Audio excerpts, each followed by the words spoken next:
All right, Mel, after last weekend, this has got to feel real good.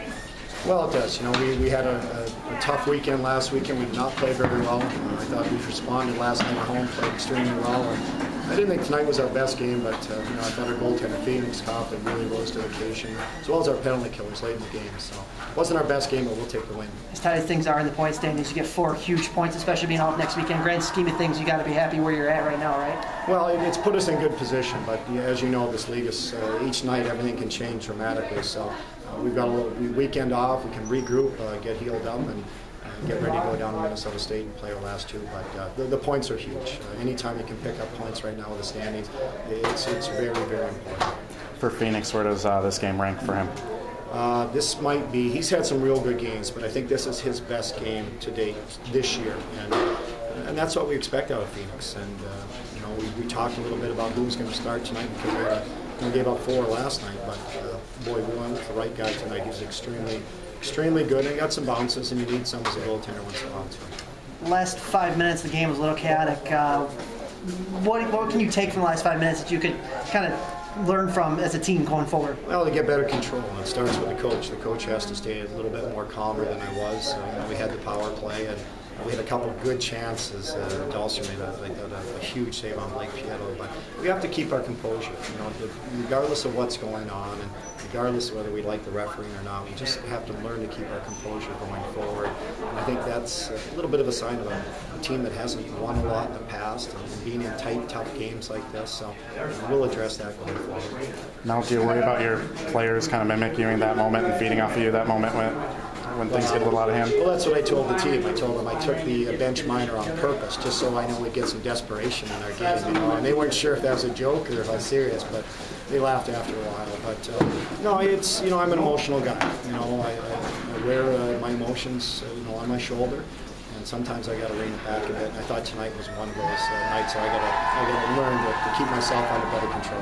What are the emotions for you getting your first win here in Marquette as head coach? Well, you know, I had a few wins when I was a player here, so but, no, it feels good. You know, it's an important rivalry. It's going to be a tremendous rivalry going forward. And I think it's only going to continue to get better and better, and it's great for the fans. I thought they saw 2 great hockey games this weekend.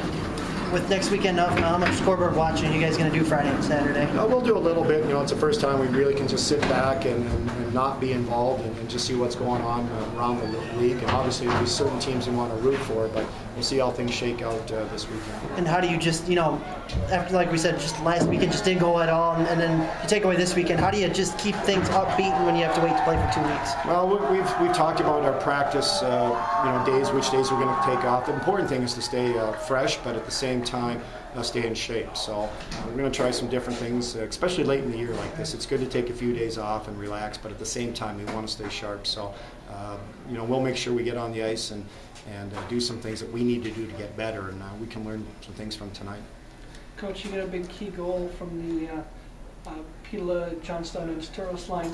Is there a better line, perhaps, right now, at least in the league? I mean, they seem to be playing so strong at the moment. Well, they're a good line. You know, obviously Northern's got a pretty good line there too, with Shine, Sooth, and Seckley, pretty good line, and Minnesota State has a good line. They're good players in this league, and I think everybody was concerned with the breakup of the old WCHA, but boy, there's good players in this league, and we see it every night. But you know, that's a very good line. But we have depth on this team, and they seem to be leading us right now. And Reed just seems like he just loves playing Northern. 4 goals, I think, this weekend, making another strong case for the WCHA Rookie of the Week. Just talk about his play as a freshman. He's had some big goals and just continues, his game just gets better and better each week now. Well, he does. He was in and out of the lineup early, though. You know, you'll look at his games played, he might have about half of what the other players did. He had to learn how to play without the puck and to bring it every night. And since he's done that, he's been a very good player. I trust him as a coach. You know, he's a good piece. I wish I had one of them for every line because he plays honest, he plays hard, and he's got scoring terms, and he plays well defensively. So he's a good all-around player, and we're expecting big things from him in the future.